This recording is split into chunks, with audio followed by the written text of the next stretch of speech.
In this week's episode of StudioInter, we'll be reviewing the Coppa Italia Derby d'Italia against Juventus. We'll be reviewing the Fiorentina game. We'll be previewing the return leg of the Coppa Italia semi-final against Juve and the Lazio game on Sunday. This week's Moggi, Moratti and Frog, and much, much more. Everything here on StudioInter on SempreInter.com.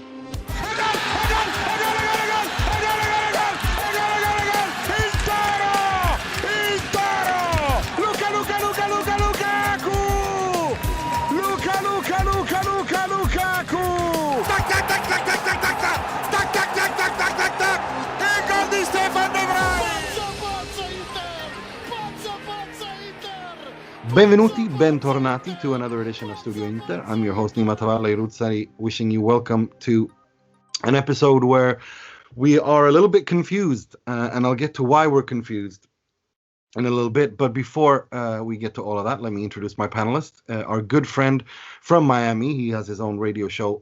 He has his own podcast as well, the Calcio Connection podcast, and a bunch of other things. I think he's also the official speaker for Inter Miami CF. Welcome back, Mr. Alex Donno. Thank you so much, Nima. And I'm always a little bit confused, so I'm going to feel right at home in this episode. Well, I'm glad. I hope I didn't screw up your introduction there, because you do change. And I know you've got a show, and then sometimes the show disappears and it morphs into something else. I just know you've got the podcast that you've got that, and then you also work for Inter Miami, right? Yes, I've got a lot of different things going on. I work with Inter Miami. MLS is not currently in season, but we do, through Inter Miami, we do daily radio shows at onsideradio.com, so people can find me there. And yeah, you were spot on with the Calcio Connection. Okay, cool. No, because I think that's the one I was on, the on-site one, right? Because you guys talk about everything. Yeah, that's the one you invited me to talk Calcio with you on. That's right, and you were great. Thank you. And we're also joined by by SempreInter.com's feature writer, writes a feature every week called What We Learned, 5 Things We Learned from Inter This Week, Mr. Jake Smalley. Hello, thank you very much for having me on again. I'm looking forward to talking a bit of Italian football on a Saturday night for a change as well. So yeah. I mean, we are recording this on a Saturday, and as far as I remember, this is the first time we're recording this on a Saturday, because I can't remember Inter playing on a Friday in the Serie A ever before, and we wanted to get this out as soon as possible, so that, obviously as close to the game as possible. So we're doing it on a Saturday, and we're also joined by the chief news editor at SempreInter.com, Mr. Will Beckman. Hello, thank you for having me again. The good thing about Inter winning a match on a Friday is that you can relax and watch you can watch an entire weekend's football without the sort of existential worry that Inter are going to ruin it at some point. So it's a nice change. And the best thing with that is the fact that since a certain wife/agent is no longer, her and her client are no longer at Inter, you don't have to worry about tiki-taka anymore. That's not a thing. That used to be a thing. It's not anymore. And that fact is not lost on me. It really isn't. I'm really grateful for that, because that was gut-wrenching. It's like after what James Horncastle said back when he was on here. He said, well, after one game ends, the other begins. And we don't have to worry about that anymore. And it's lovely.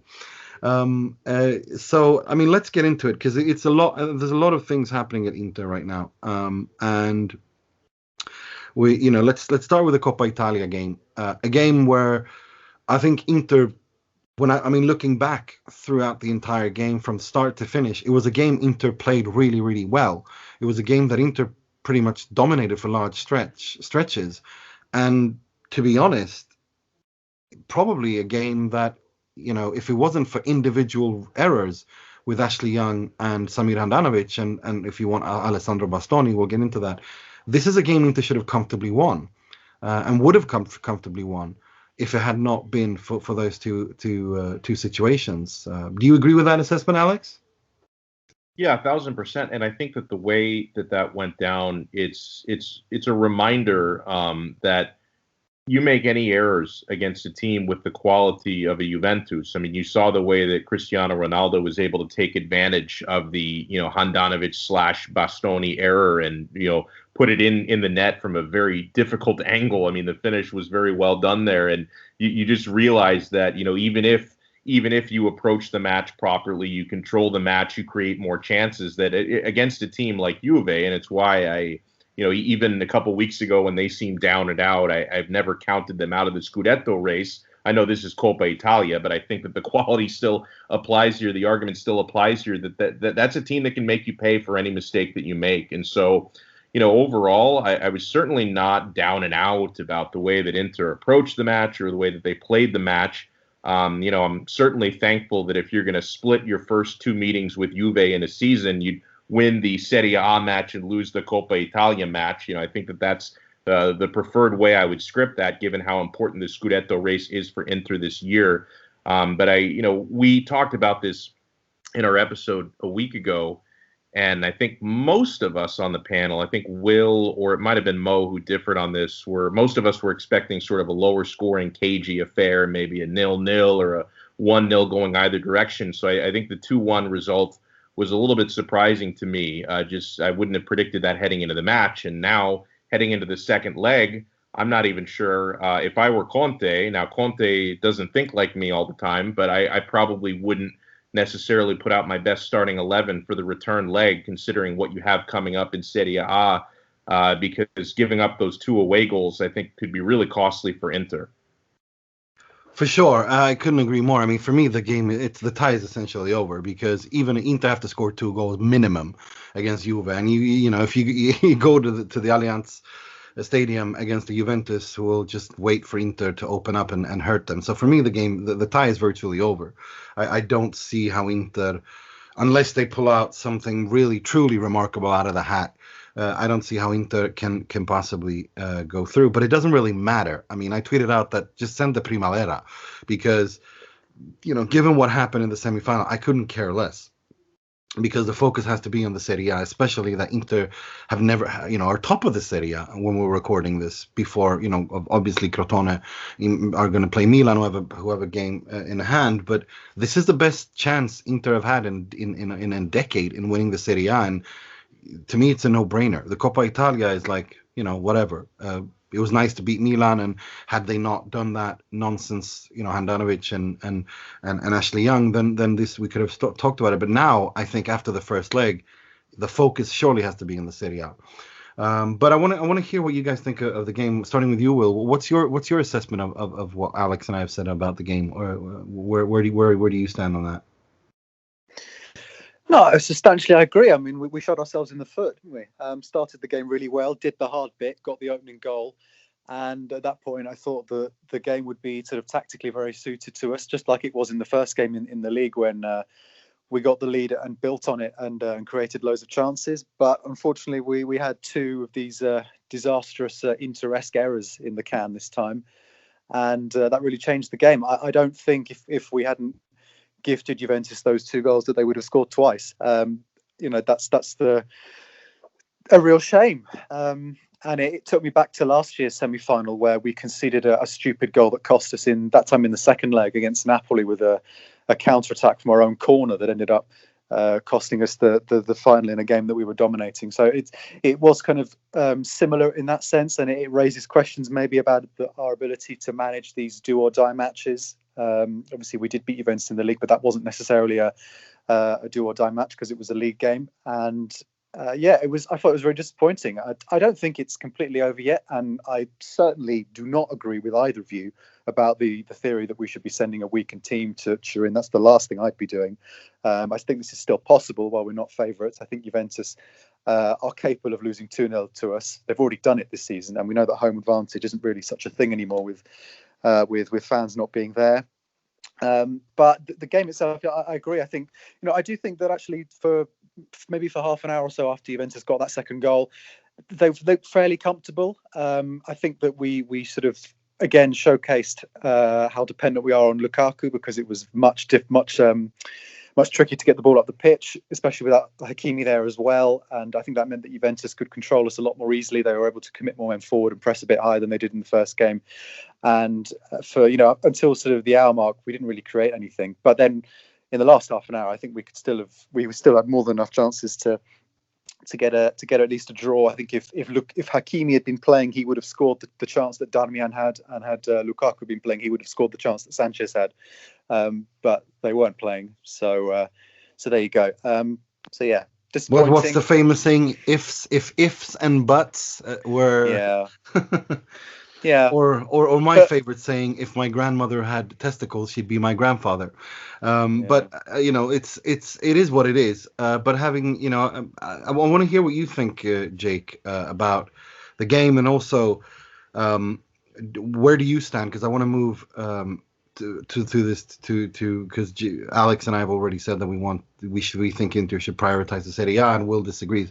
So starting with your assessment of the game, and also where are you on this whole issue, because of should Inter field a strong team against Juve, given that you got Lazio on Sunday? I can see both sides of it, to be honest with you. I can see the argument for sending a weakened side. I really can't see anything positive coming from the second leg. I think even with a full strength team, I think Inter will find it difficult. Most sides who will go to that stadium this season will come away with nothing. I mean, it's a cup game, it's straight knockout, which gives you a little bit of a different element. But I think it'd be really, really difficult for Inter to go there and just put a weakened team out, really. I think the league does have to be the priority.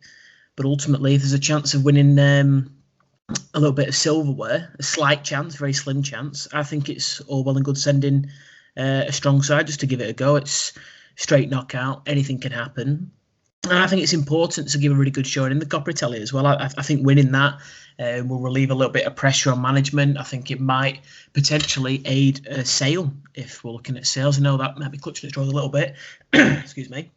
But it's all positive. If any kind of silverware looks good to the exterior, doesn't it? So I think in terms of the game itself, from what I saw from my viewpoint, I think it's very fair what all three of you have said, really. I think it all does come down to those individual errors, and that's where we've got glaring sort of areas in the squad that really need strengthening. That left-hand side massively needs strengthening. It's a serious weakness. We saw that, on Friday night as well. I know Perisic scored, but he was absolutely dreadful first half. I mean, I had to come off at half-time.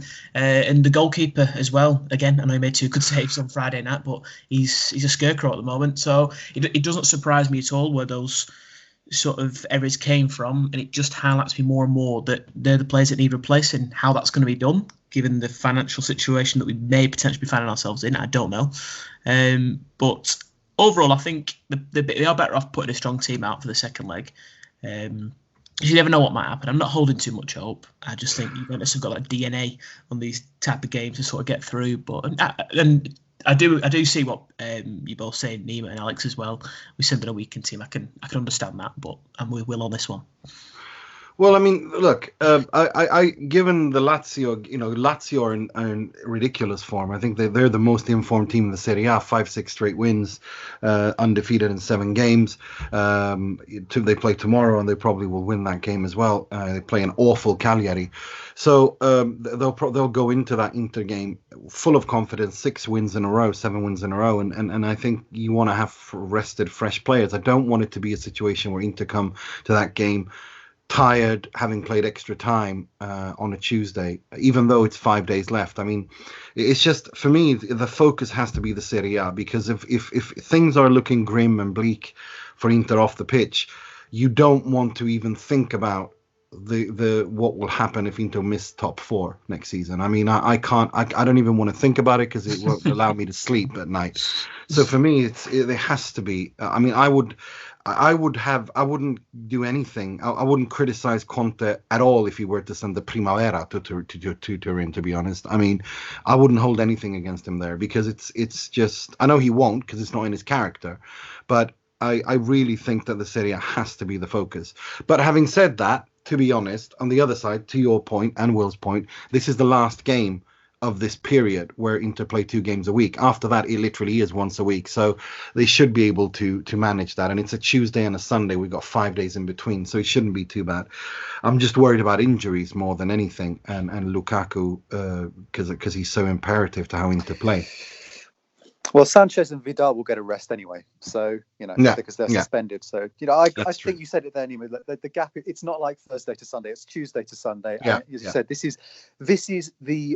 is probably our last non-league game of the season, and even if it's not, there's one more game afterwards. So we're going to get our rests when the Champions League comes back in a week or so. So I think, given that it's not, if we were 4-0 down, then fine. That's a a decision maybe you could make because you've got tough games going. But this tie isn't finished enough to justify resting players, especially given what we've all just said. I mean, we've just said, okay, it's unlikely, but we all just said that we should have won the first leg. So yeah, for sure. I think it's something we should absolutely go for. But having said that, I don't expect us to get through. No. I mean, let's be honest. I don't think anyone. Thinks Inter will go through. I do. I think Inter could win by 1-0 or something, or 1-1 draw or something like that. But I don't think. I don't see Inter going through. I think Juventus are too skilled to manage these situations, especially after being gifted that. But we have to talk about this. I mean, Samir, the criticism throughout the years against Samir Handanovic has been that he doesn't move. I've never agreed with that at all because I find it ridiculous. This so-called, it's not even analysis, it's just nonsense. That as if a goalkeeper at this level doesn't want to throw himself to save, as if he's not bothered. And that's just not true. The issue that he doesn't throw, you don't see that in the camera angles when you watch the games, but when you see from certain angles where you see how far away the ball is from him when the shots are made, that's why he doesn't throw himself. And the reason he doesn't is because he's always had a problem with positioning. That's the issue. That's his biggest issue. He's always struggled with reading the game and being poorly positioned. And by the time, and since he is poorly positioned, when the shots come at him, he's so far away from them that it's pointless for him to throw himself after the ball because he's nowhere near it. I think this is so brilliantly illustrated as the Coppa Italia quarterfinal against Milan when Ibrahimovic scores the first goal. The ball is nowhere near him. He's so poorly positioned, and obviously Ibrahimovic finishes phenomenal because he literally places it by the corner, by the far post, which is, that's impossible for any goalkeeper to save. This is what has always annoyed me with Handanovic, that his read of the game has always been his weakest point. What we're seeing now, though, is a complete unraveling. What we're seeing now is he's falling apart, and to me that's a shame, because if we're looking at the past 10 years, Samir Handanovic has been one of the few highlights of a very bleak decade.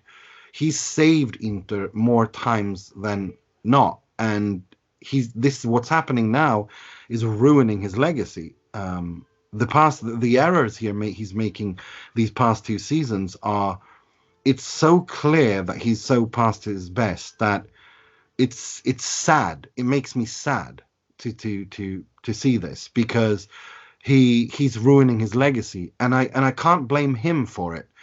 I think the situation needed to be addressed before the pandemic, the same way it was addressed when Inter replaced Francesco Toldo with Julio Cesar as their first keeper, and the same way Handanovic replaced Julio Cesar.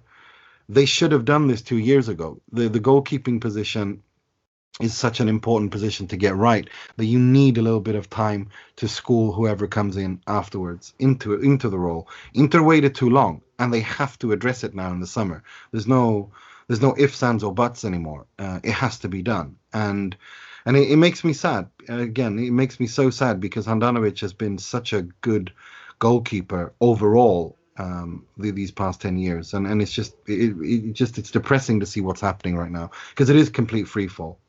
Alex, what are your thoughts on this?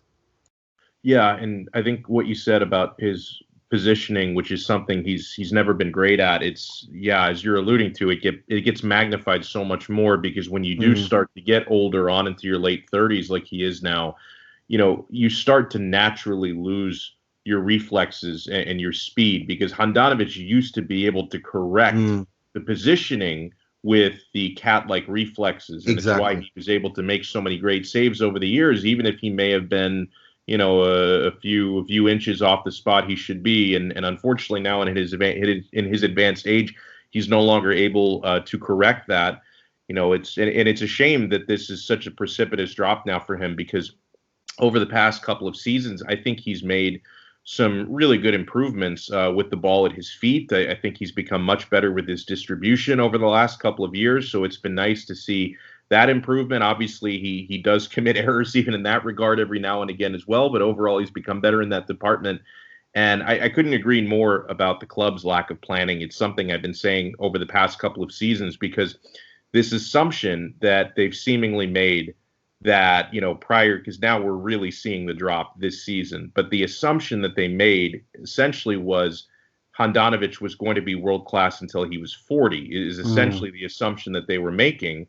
And, even last, and people have been criticizing him for a couple of seasons just for standing still. I think a lot of that's unwarranted in the past. Because even last year, he missed a little time due to injury last year, and Padelli had to play some games and was absolutely dreadful. And then as soon as Handanovic came back, he was really good. I mean, he was even through the end of the year post lockdown last season, Handanovic was playing very well, and now it's just dropped off the cliff. And not really having a backup that Conte believes in. I mean, I think that they did make, at least on paper, a slight upgrade from Padelli to Radu, but they don't even trust Radu to give him, a start in that first Coppa Italia match against Fiorentina. So we're never going to see Radu if he didn't get a start there. So you don't even have anyone to spell Honda and maybe take some of the pressure off. If he's in poor form, give him a game or two off. That's not even an option. So he's got to go out there, twice a week.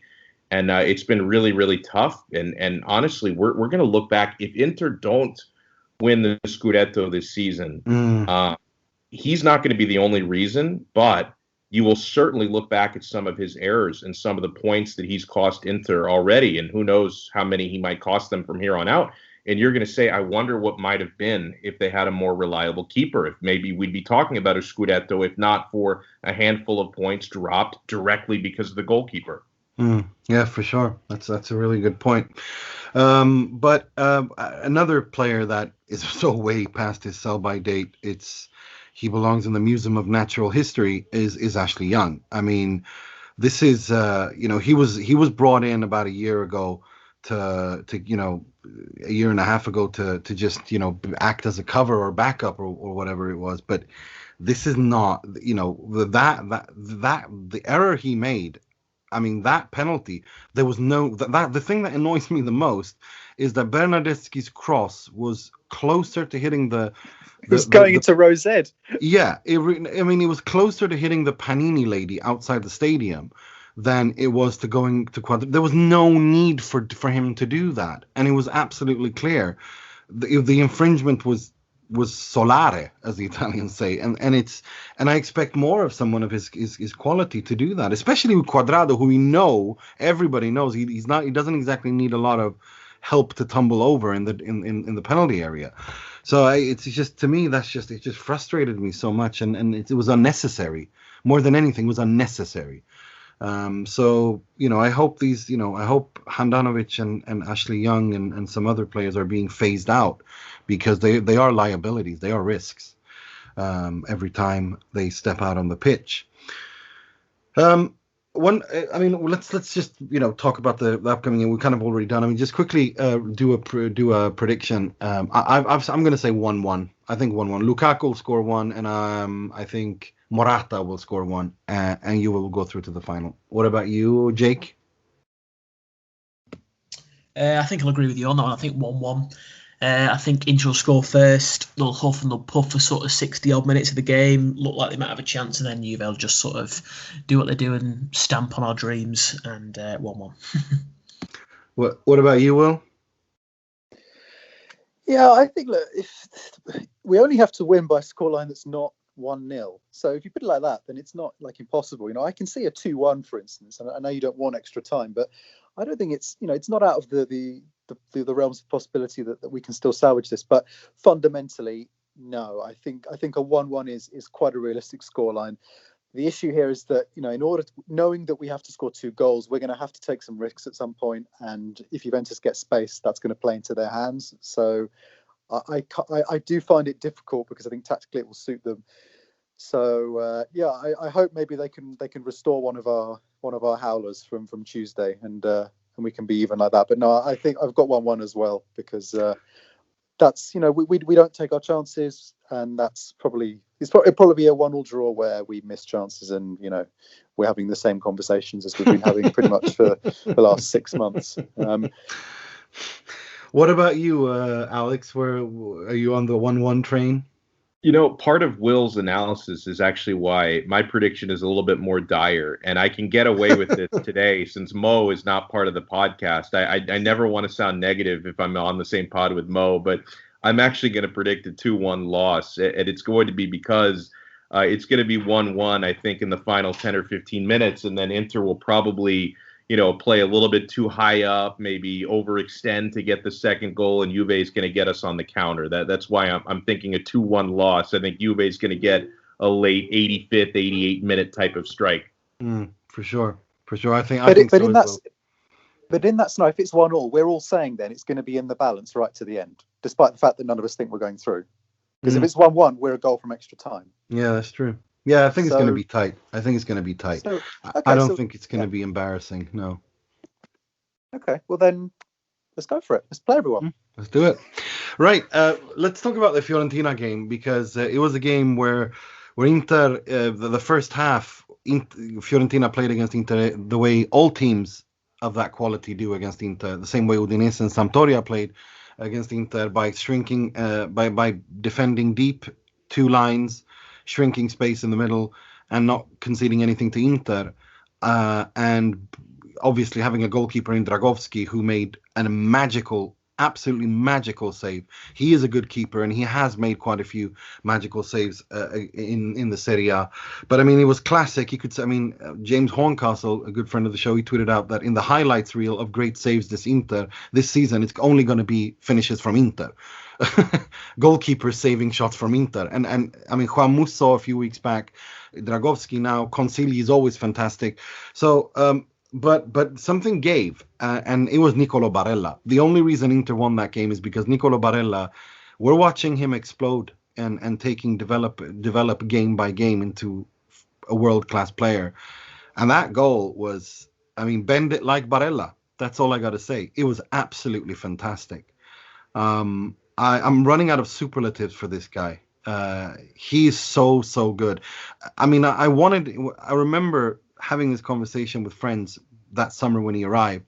I really wanted him. I could see the talent, but I didn't think that barely 2 years after that move, or 1.5 years after that move, he turned into this, because he is the best midfielder in the Serie A, bar none, at least in my opinion. Do you agree, Alex?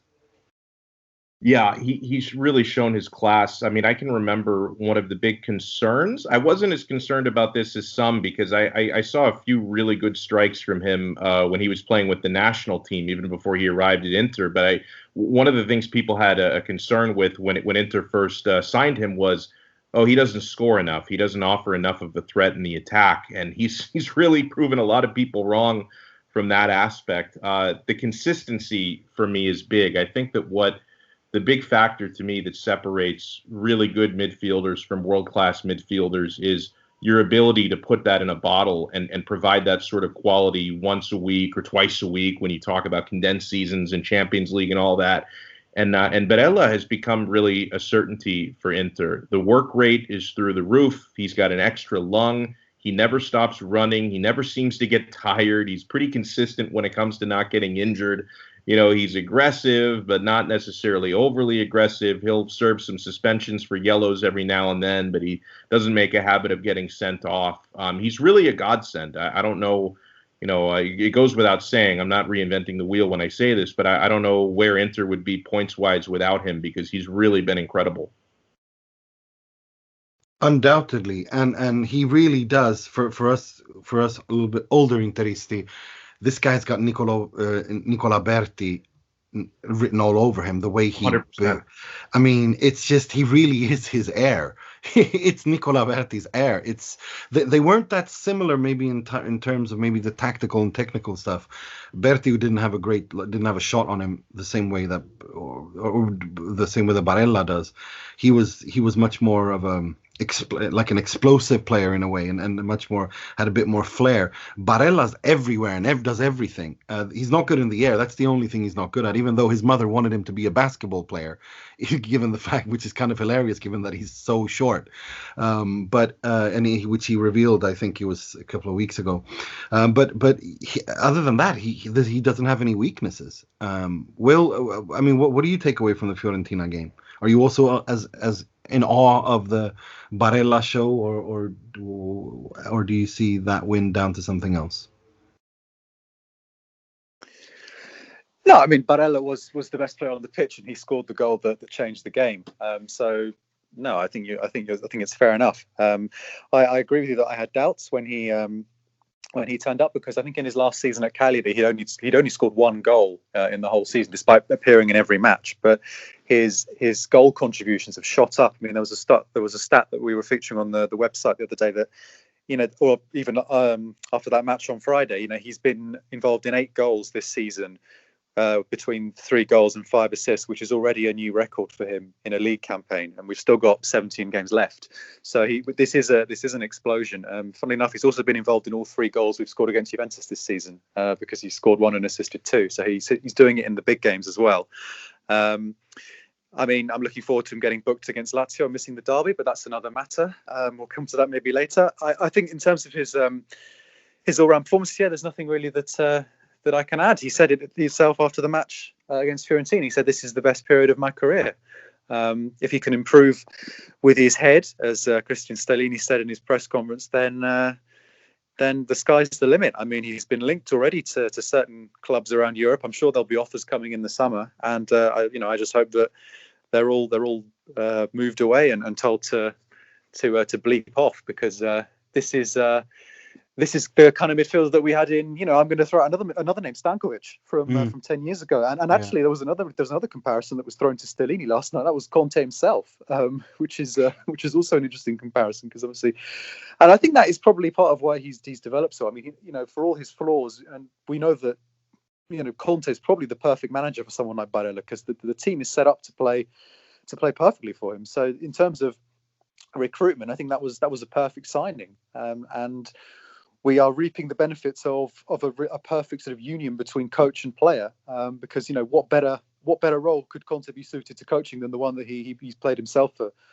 10-15 years. In terms of the game itself, I mean, it was never really in doubt, was it? Fiorentina had a few absences, and apart from that save from Dragowski, the 2 saves from Handanovic at the end of the first half, Fiorentina really didn't create much. And once it was 2-0, the game was over. I mean, Prandelli said it himself that the win was deserved.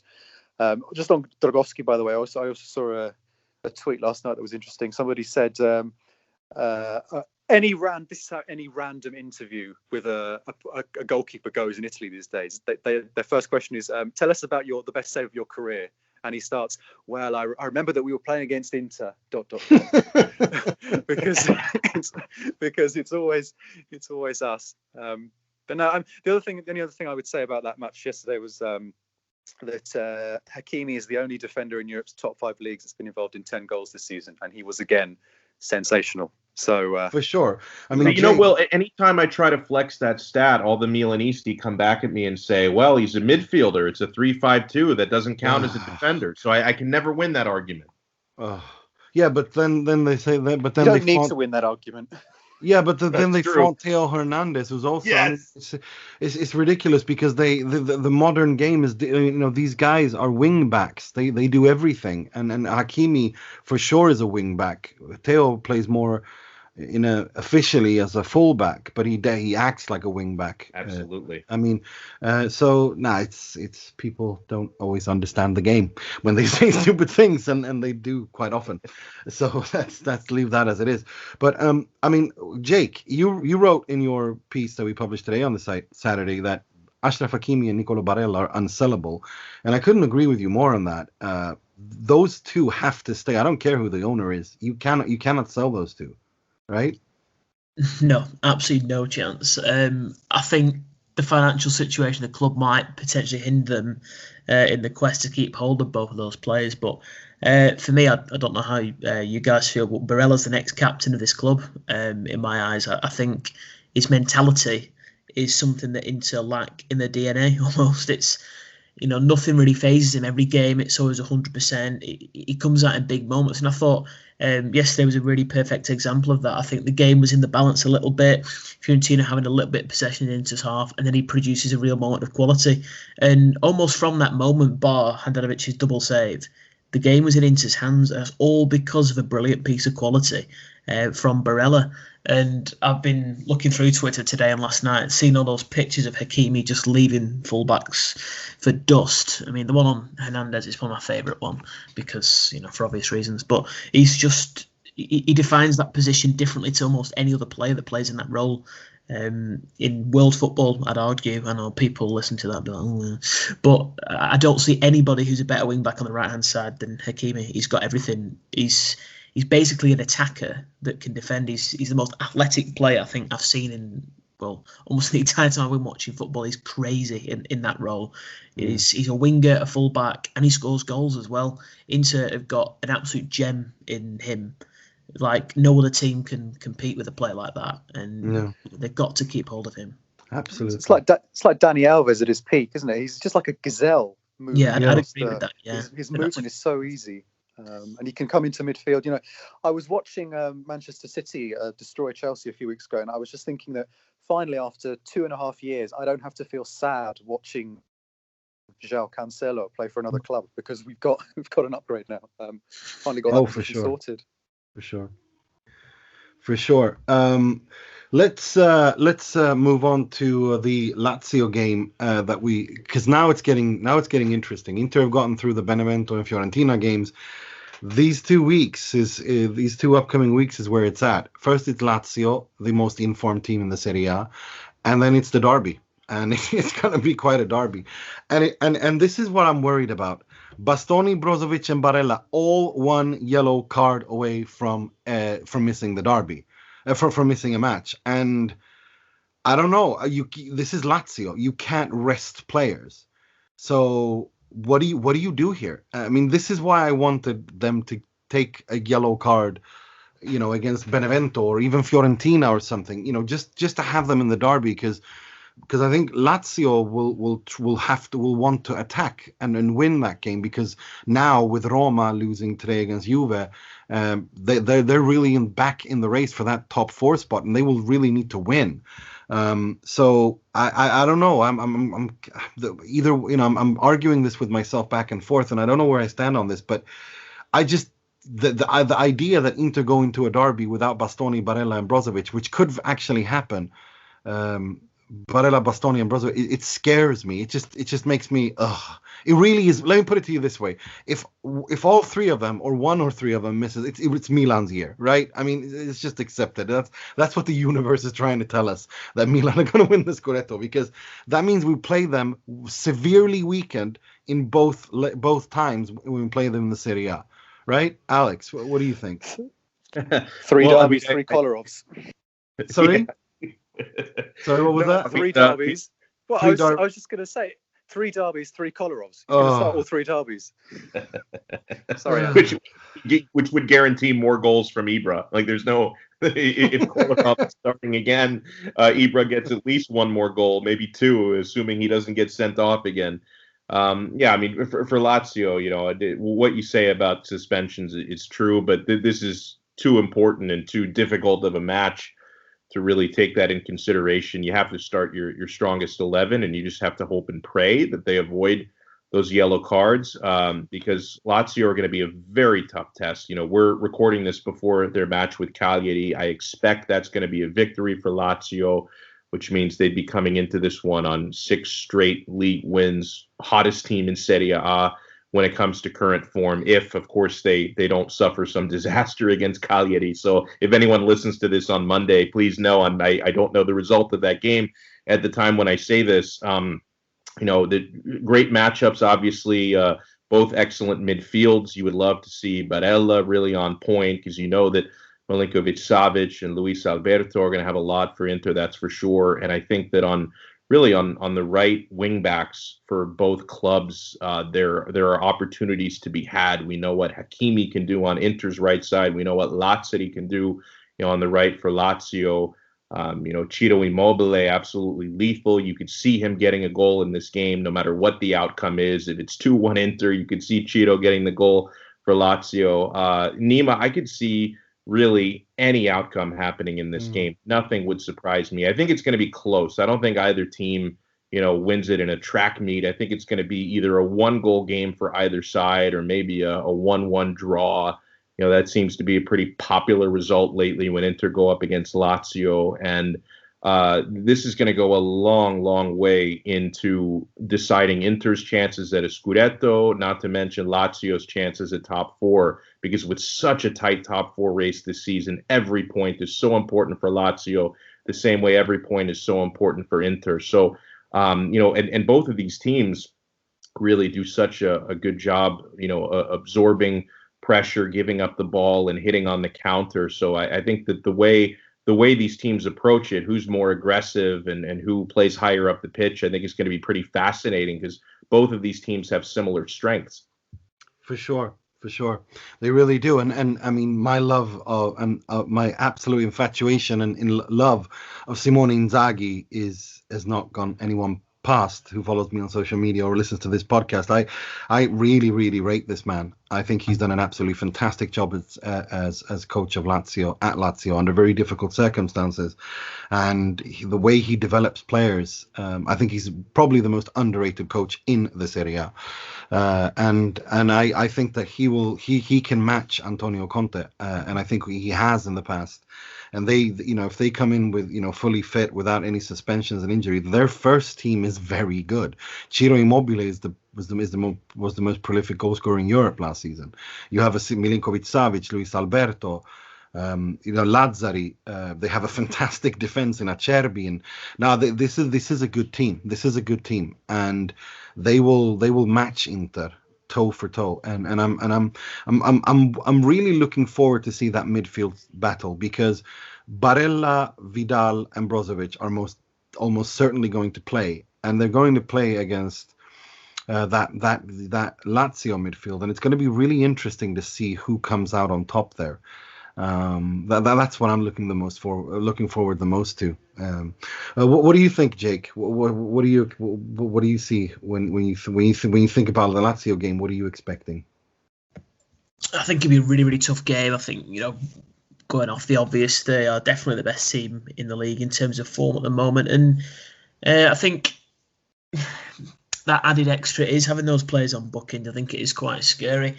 I think the one that they definitely don't want to miss the derby is Barella, we've just spoken about. He's the one, if you could pick one of them to have to take a yellow card, I'd probably lean towards Brozovic.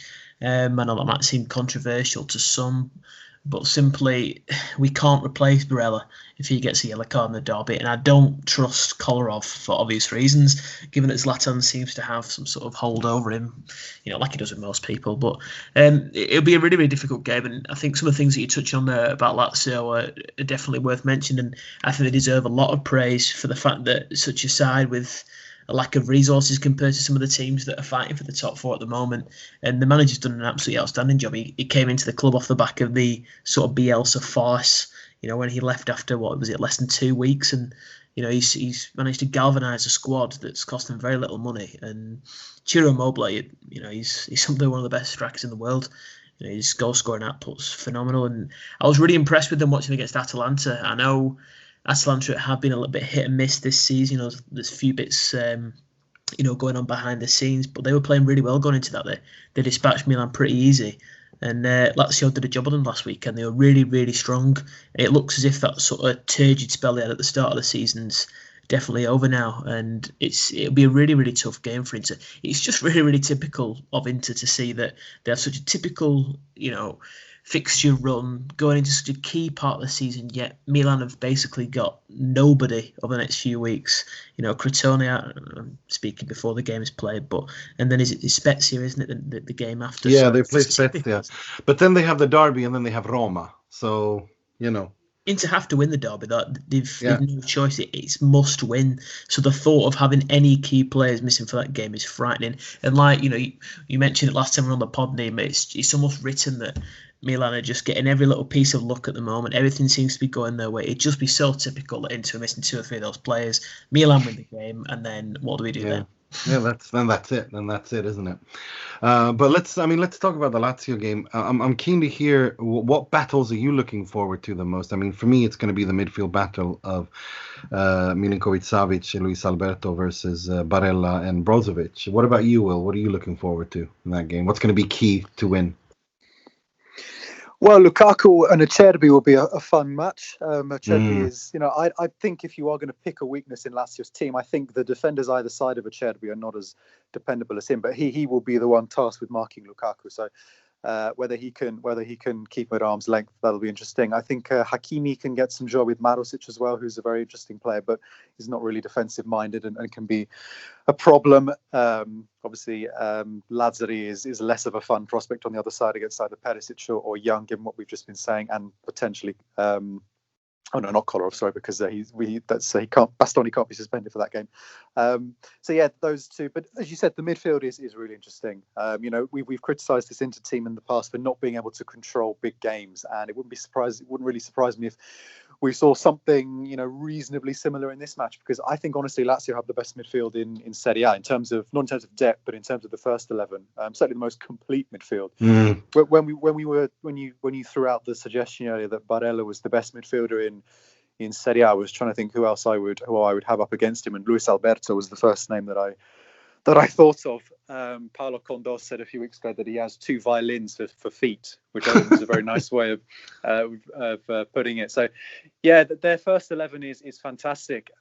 They've also got the best 12th man in Serie A in Caicedo, although I think he might be injured at the moment. So we'll see if he's recovered in time. But yeah, this is really tough. Simone Inzaghi, as you said, I don't warm to him on a personal level, but he always has a really good game plan for these big matches. I can't remember since he took over Lazio 4 or 5 years ago a game against a big opposition where Lazio just didn't turn up or didn't cause problems. They don't have great depth, and the lack of options off the bench, as we saw rather dramatically in that match against Milan just before Christmas when he took off Immobile and Milinkovic and they lost the game, that can sometimes be a problem. But if they have their first 11 firing, then honestly, I don't think their first 11 is inferior to Milan's. Maybe there's an Ibra factor, but Immobile is not exactly a slouch either up front. So that just tells you how amazingly well that Milan have done, and how perhaps Lazio almost underperformed a bit. I mean, they don't get the credit that the exposure that they deserve because it's Lazio. They're not even the biggest team in their own city in terms of media coverage, so they do go under the radar, and that helps them.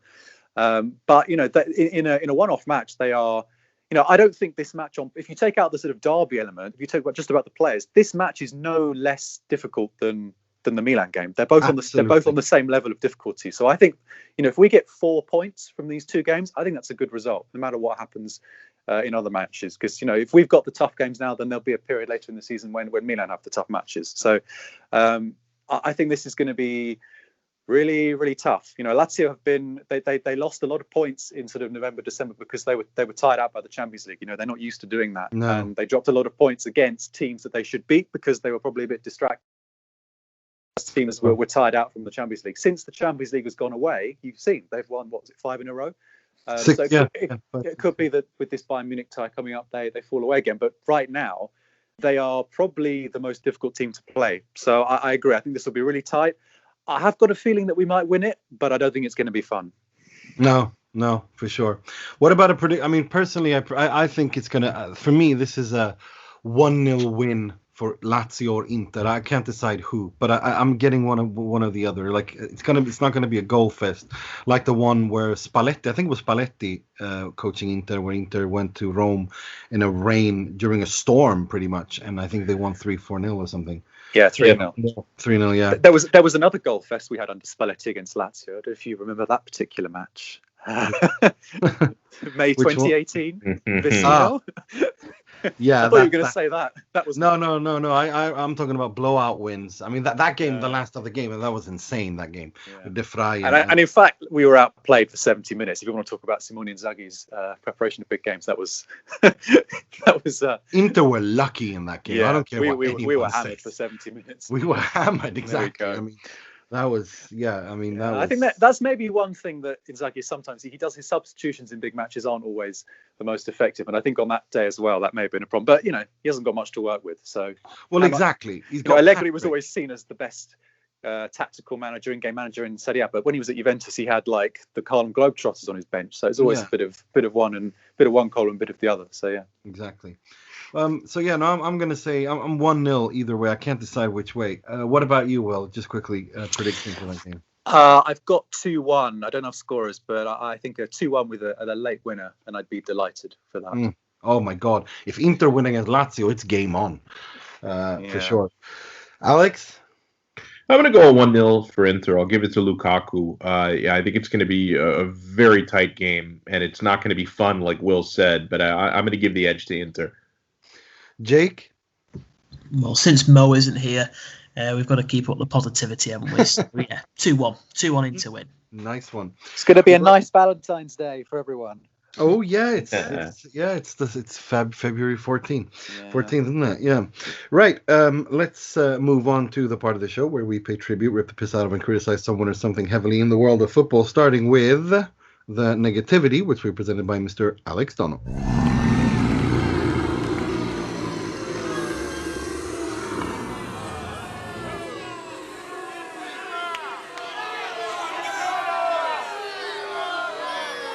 The Moggi for today. It's something we've alluded to on this episode, but haven't really talked about. And it's certainly not the fault of any of the three of us, and certainly not the fault of any of Inter's players or managers or physios. But guys, that financial cloud of uncertainty that's hanging over the club right now. I'm staring right now at this juicy headline from the Financial Times. Inter Milan owner seeks $200 million in emergency finance. I think we've all read it by now. You know, we know about the liquidity problems and the losses that Suning have taken. We know, I wish I understood it better than I do, but we know about the restrictions that the Chinese government have put on them, and it's why we've been seeing terms like BC partners in the headlines for several weeks now, and other potential investors. I'm hoping for the best. I know that some of the most dire predictions, talk about salaries staying unpaid and relegation to Serie D. I'm certainly not expecting that.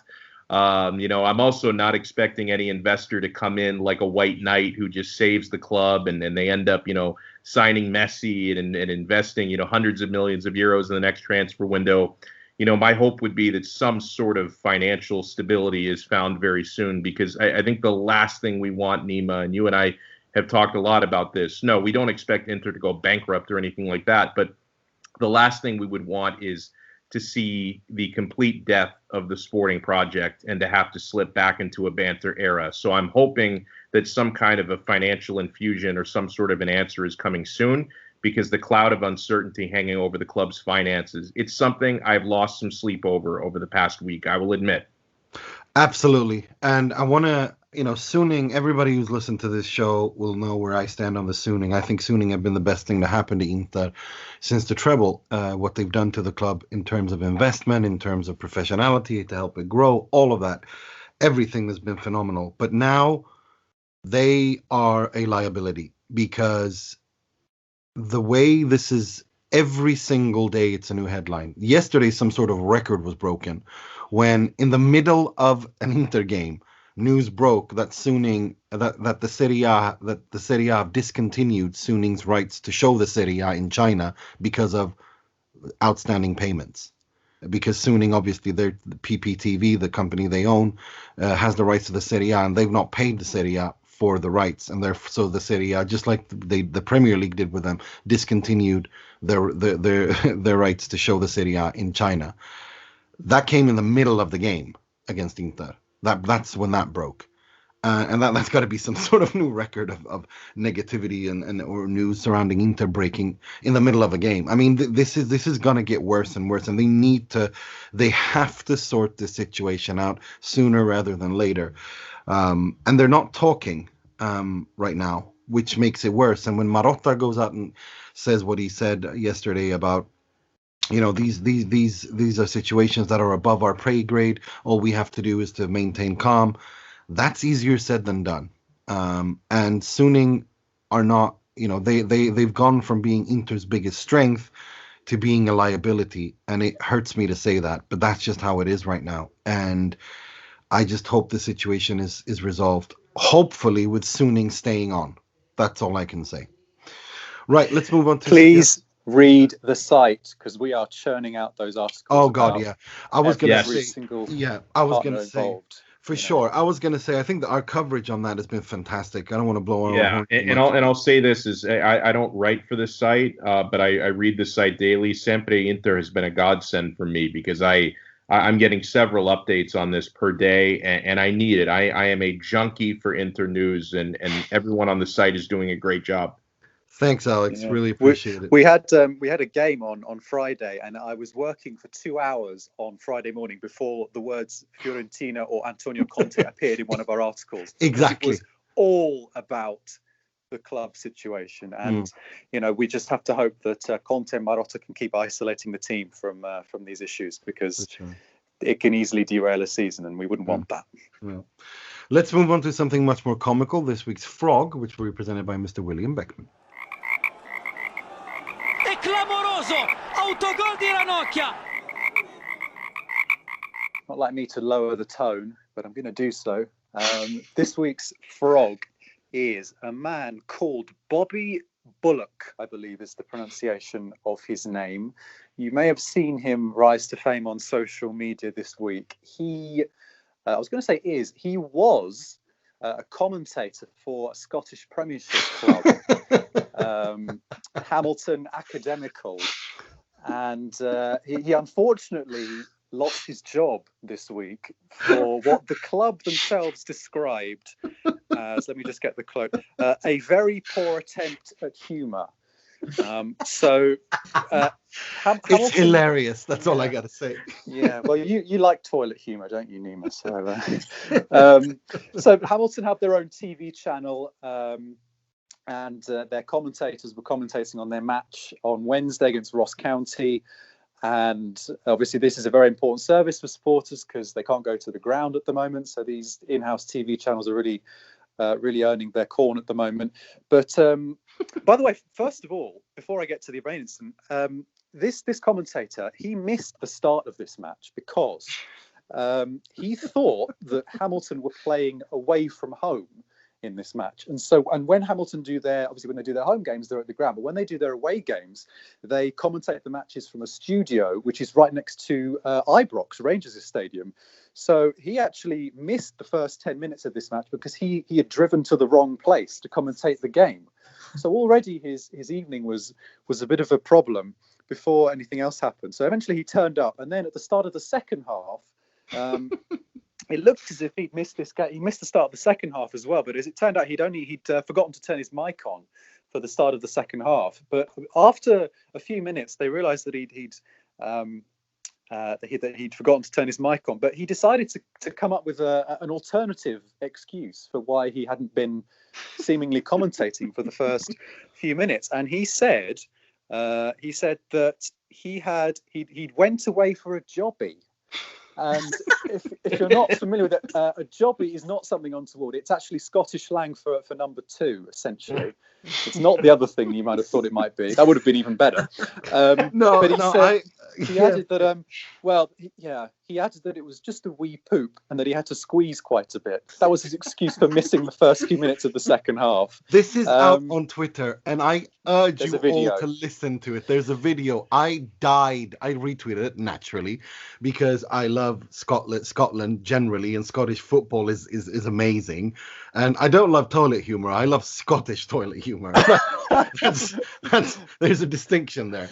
Scottish football is phenomenal. Hamilton didn't, because they axed him straight after the match, and with a very cursed tweet that said, a contractor used by the club on co-commentary duties overstepped the mark this evening with a very poor attempt at humour. The club didn't find this funny, and the person will not be used again. Our apologies. To which Bobby himself a couple of days later said, a sense of humour is important during these difficult times. Remember that the next time you're doing a jobby. Phenomenal. It's absolutely brilliant. This story is absolutely brilliant. And Scottish football, I mean, I'm in love with Scottish football. It's been a thing of mine for the past year and a half where I've started following Scottish football generally because there's so much. It's hilarious. There's so much funny things, and crazy things happening in Scottish football. That is absolutely. I mean, you don't. Let me put it to you this way: you don't need a favorite team to enjoy Scottish football. You can just be. You're blown away by everything surrounding it, and it's funny. It's funny as hell. Right, let's move on to something much more positive. This week's Moratti, which is presented by Mr. Jake Smalley. He works a lot, he's intelligent, and he surprises people sometimes with his ideas. Not easy to find one person of this qualities. Just before we move on, just the last one of that. If nobody in the sort of Glasgow area who's writing for publication has not used the headline, Bobby drops a bullock for that story, then they're missing out big time. That would be a great headline to use. But anyway, for me, this week's big positive moment has got to be Nicolo Barella. We've spoken about him at length tonight, but I'm running out of superlatives, to steal your phrase from before, Nima, to describe him. For me, he's the best midfielder the team's had in over 10 years. I think that's a fair sort of assessment. He's absolutely fantastic, and long may this period of form continue. And it's only good news for Italy and for Inter to see him playing like the way he is. And like I said before, he's the next captain of this club. Let's make sure he stays. Well, it's either him or Skriniar, although I have to see Milan Skriniar be captain. I mean, but it's one of those two for sure. I couldn't agree with you more. That's all we had time for this week. I'd like to thank you, Alex, for coming on 2 weeks in a row now, but don't be a stranger. It is my pleasure. Thank you so much for having me. Mr. Jake Smalley. Yeah, second that. Thanks so much for having me again. I've really enjoyed talking football with you guys again. Mr. William Beckman.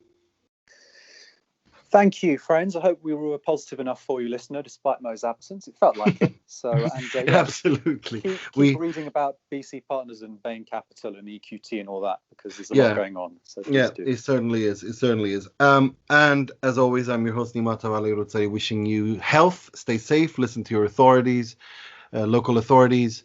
Until next week, I'm wishing you a good week, a place in the final of the Coppa Italia, and 3 points, and sempre e solo forza.